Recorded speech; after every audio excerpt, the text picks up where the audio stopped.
Also tonight, we have developing news in Rocky Hill. The NBC Connecticut troubleshooters have learned the FBI is assisting the town, in an internal investigation. Chief investigative reporter Len Besthoff is here with the details. Len. Well, Jerry, here's what we've learned. Rocky Hill's town manager Guy Scaife has confirmed with us that FBI agents came to town hall over the past year to investigate and interview at least a half dozen town employees, along with several non-employees. Scaife says the town has been conducting a review for many months regarding what he calls a series of personnel matters. Scaife says he initiated this review earlier this year. He cautions it could take another 6 months before any conclusions are reached. As far as the FBI goes, Mary Beth Miklos, the agency's spokeswoman out of its New Haven office, says she cannot comment on the matter. Len Besthoff with the NBC Connecticut troubleshooters. Keisha, back to you. This is NBC Connecticut News at 6. Questions about favoritism cost a Rocky Hill employee his job. Those questions include how he got the job in the first place and how he was able to live rent-free in a town-owned house. I'm Jerry Brooks. And I'm Carrie Lee Malin. Keisha is on assignment. NBC Connecticut's Deborah Bogsty is live in Rocky Hill with our top story. Deb. Carrie Lee, Jerry, that house is not far from here at Town Hall. It's meant to help people in need get back on their feet and once housed a Hurricane Katrina victim. So when the new town manager here realized that a town employee has been living there nearly 3 years, paying little to no rent, he took action.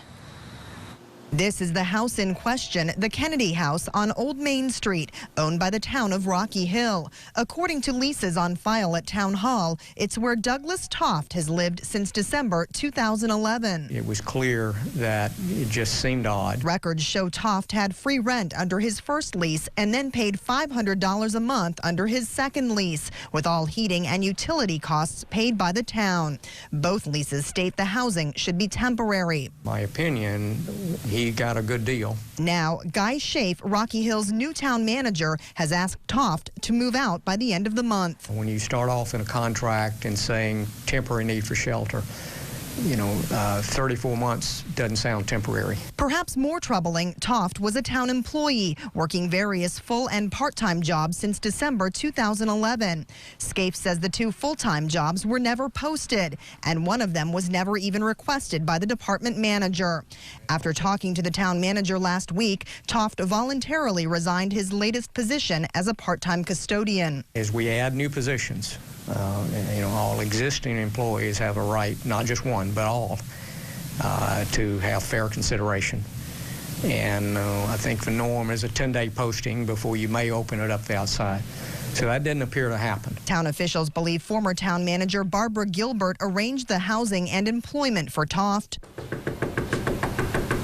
There was no answer when we stopped by the Kennedy House, and the house appeared empty. I think town government needs to be transparent, and town government is for the people, all the people, not just a few people.